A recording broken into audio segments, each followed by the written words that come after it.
ओम शक्ति पराशक्ति। जैसा कि हम 15 और 16 नवंबर के पिछले कड़ियों में सिद्धपीठ में आयोजित होने वाले इरुमुड़ी उत्सव के बारे में बता चुके हैं। इस उत्सव में देश विदेश से लाखों की तादाद में लोग इरुमुड़ी समर्पित कर लाभान्वित होने के लिए आते हैं। आने वाले भक्तों के अनुभव को जानने के बाद और बहुत सारे लोग उत्सुक होकर इस इरुमुड़ी में शामिल होने के लिए आते हैं और इस कारण इरुमुड़ी समर्पित करने वालों की संख्या में सालों साल बढ़ोतरी होती रहती है। हमने आपको यह भी बताया कि यहाँ आने के लिए पहले आपको चेन्नई आना पड़ेगा और उसके बाद आप रेल या सड़क मार्ग से साधारण यातायात वाले दिनों में 2 घंटे के अंदर सिद्धपीठ पहुँच सकते हैं। पहुँचने पर दूर से आने वाले भक्तों के मन में पहला ख्याल आता है कि हम कहाँ ठहरेंगे।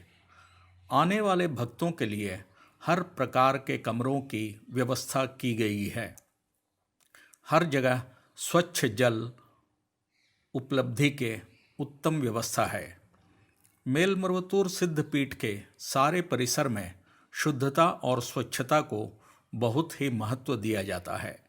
चारों तरफ एवं रास्ते में कहीं भी आपको कूड़ा करकट नहीं दिखाई देगा। यहाँ नहाने धोने के बाद मंदिर पहुंचकर आप इरुमुड़ी थैला और माला खरीद सकते हैं। इसके बाद आप एक हॉल में पहुंचते हैं जहाँ पर इरुमुड़ी धारण कराया जाता है। यह व्यवस्था खासकर उन लोगों के लिए है जिनके इलाके में साप्ताहिक मंडलियाँ नहीं होती हैं। यहाँ पर इस इरुमुड़ी के पूजा सामग्रियों का भी पूर्ण प्रावधान होता है। इरुमुड़ी बांधने के बाद बारी आती है इरुमुड़ी समर्पण की। आपको इसके लिए पंक्तिबद्ध होकर अनुशासित रूप से विशेष बनाए गए रास्ते से गुजरना पड़ेगा।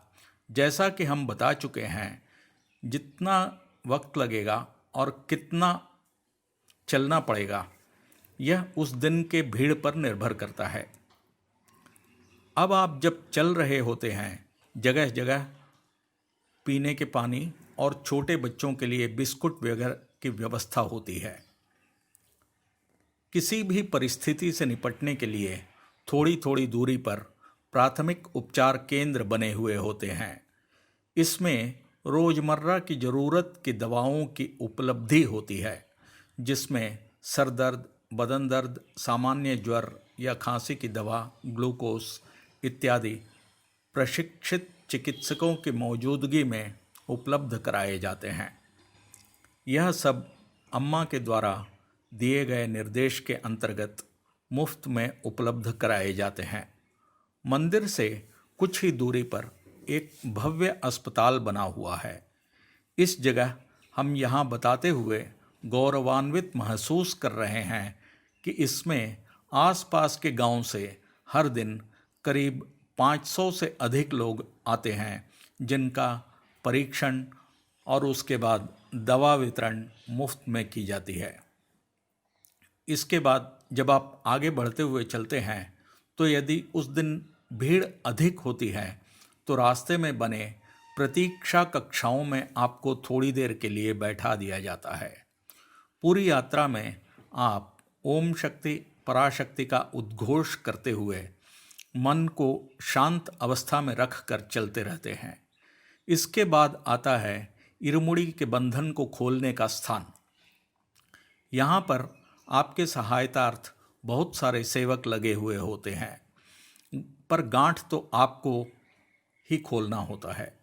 मौन धारण कर शांत चित्त से आप सब लोगों के सुख शांति के लिए कामना करते हुए आज तक अपने जीवन में तय किए गए हुए रास्ते के बारे में सोच विचार करते हुए अपने सारे सुख दुख के गांठों को खोलकर माँ आदि पराशक्ति को समर्पित करते हुए एवं एक नई सुखमय जीवन की कामना करते हुए चावल, कुमकुम, चंदन इत्यादि यहाँ पर छोड़ देते हैं। वापस मिलता है आपको अपना नारियल और नींबू। इसके साथ ही मंदिर की ओर से आपको दिया जाता है मिश्री और चावल प्रसाद के रूप में। साथ ही साथ कुमकुम का भी प्रसाद दिया जाता है। पिछली कड़ी में हम प्रसाद के बारे में बता चुके हैं। यहाँ से मिले नींबू का अपना ही महत्व है। इसकी शिकंजी बनाकर पिएं अथवा इसे सुखाकर आप गल्ले या पूजा के स्थान में भी रख सकते हैं। बहुत सारे लोग इसे गलत फहमी में मंदिर में इधर उधर डालकर चले जाते हैं। कृपया इससे बचें। इससे अगले भाग में आपके नारियल को फोड़कर एक भाग आपको प्रसाद के रूप में वापस दिया जाता है। फिर आप भीड़ के साथ सीधे चलते रहते हैं या फिर से प्रतीक्षा हॉल में बैठाए जाते हैं। हर जगह आपके सहायतार्थ सेवादार तत्पर भाव से लगे हुए रहते हैं।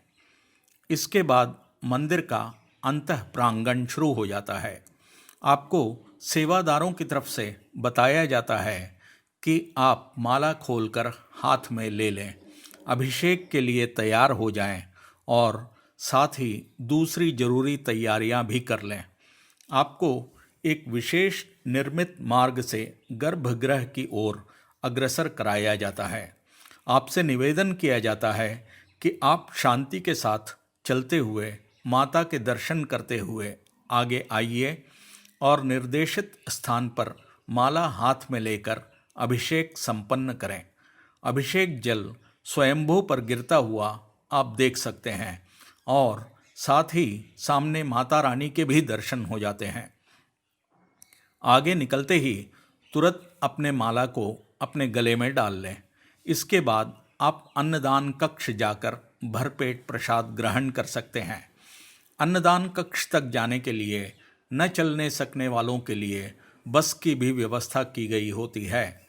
इसके बाद आप कहीं और भटके बगैर सीधे अपने घर जाएं और पूर्व कड़ी में बताए गए तरीके से प्रसाद का उपयोग एवं उपभोग घर में करें। यहाँ हम आपको बताना चाहेंगे कि बहुत सारे भक्त अपने घर वापस पहुँचते ही उनके उसी समय बहुत सारे सुखद समाचार इंतजार कर रहे होते हैं। माला समर्पण के बाद आपकी मांगी हुई अनेक न्याय संगत मनोकामनाएं पूर्ण हो जाती है। ओम शक्ति पराशक्ति।